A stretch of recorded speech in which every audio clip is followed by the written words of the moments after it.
আর মাত্র কয়েক ঘন্টা পরেই শুরু হতে যাচ্ছে আন্তর্জাতিক মাতৃভাষা দিবস মহান ২১শে ফেব্রুয়ারি। তাই চলছে শেষ মুহূর্তের কাজ।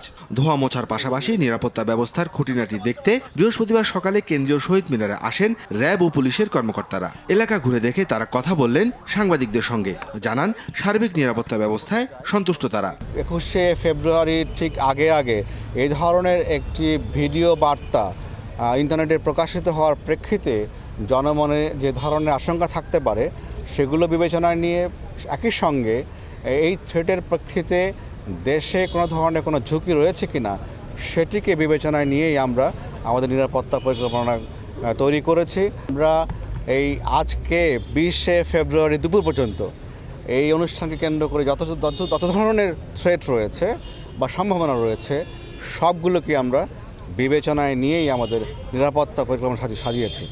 এর আগে নিরাপত্তা ব্যবস্থা দেখতে শহীদ মিনারে আসেন র্যাবের শীর্ষ কর্মকর্তা। তিনি জানান বরাবরের মতো এবারও তারা ৩ স্তরের নিরাপত্তা ব্যবস্থা রেখেছেন। একটা আউটার কর্ডন করে অনেক দূর থেকে একটা ব্যবস্থা আছে, তারপরে ইন্টারমিডিয়েট কর্ডন, এরপরে ইনার কর্ডন।